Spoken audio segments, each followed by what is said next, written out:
साध्वी बहू। बबली बहन हमेशा ही ईश्वर का नाम जपती। वो जोर जोर से चिल्लाती, चीखती और भगवान के करीब होने का नाटक करती। अरे बहू, कहाँ है?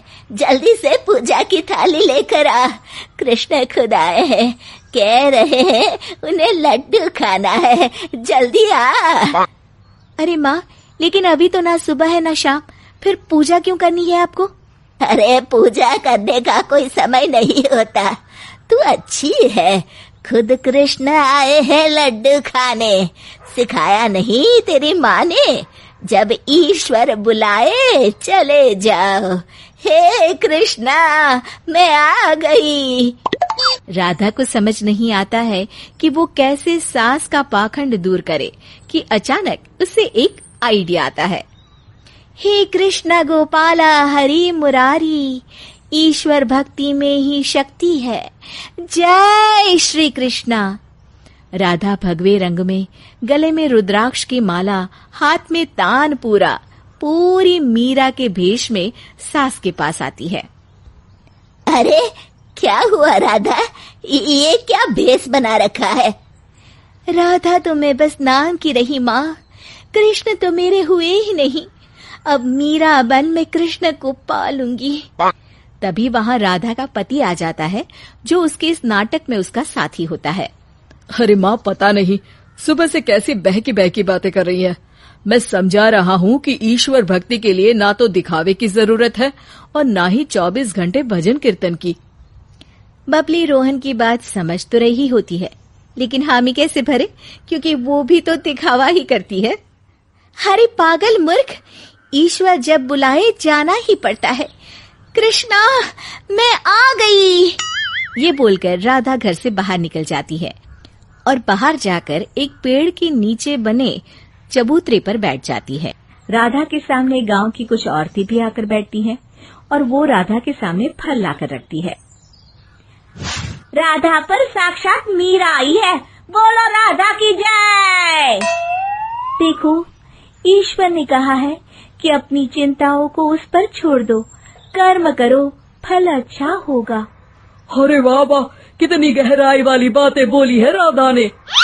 सच तो बोल रही है।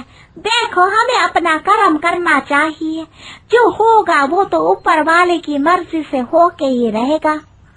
और फिर सारे बोलते हैं, राधा की जय, राधा की जय, राधा की जय। अरे मूर्खों, मैं राधा नहीं, मीरा हूँ, मीरा।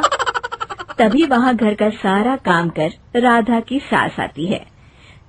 सास से गांव की एक बुढ़िया कहती है, अरे बबली बहन, तुम्हारी भक्ति तो ऊपर वाले ने सुन ली।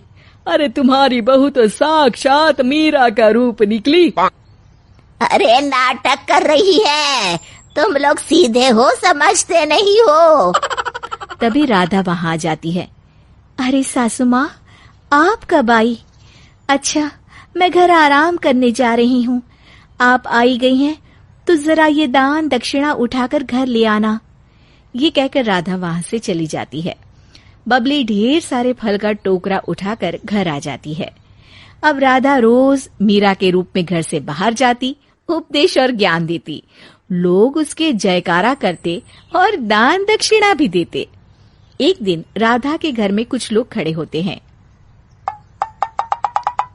अरे आज तो बड़ा ही खास दिन है, मीरा बाई से आज कृष्ण मिलने आने वाले हैं।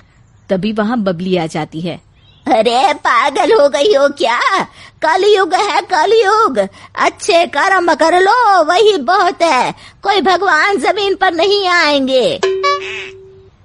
अरे चल चल, मीराबाई ने खुद कहा है कि आज कृष्ण इनसे मिलने आने वाले हैं, हम भी करेंगे कृष्णा के दर्शन। अरे कोई कृष्ण नहीं आएंगे और ना ही कोई भगवान उसे आवाज देते हैं। झूठ बोल रही है, तुम लोग भी न जाने क्यों पाखंडी के कहने में आ जाती हो। तभी वहाँ राधा आ जाती है। हरे कृष्णा, हरे कृष्णा। अरे सासू माँ, आपको भी तो कृष्ण बुलाते थे, आपसे मिलने को भी तो वो आते थे, तो क्या मुझसे मिलने नहीं आएंगी? क्यों भला? अरे झूठ बोलती थी मैं, कोई भगवान नहीं बुलाते थे, सब नाटक था मेरा, खुद को ज्यादा भक्तिमय दिखाने का। भाई मैं तो समझ गई, भक्ति दिखने में उतनी ही अच्छी लगती है जब तक वो दिखावा ना लगे।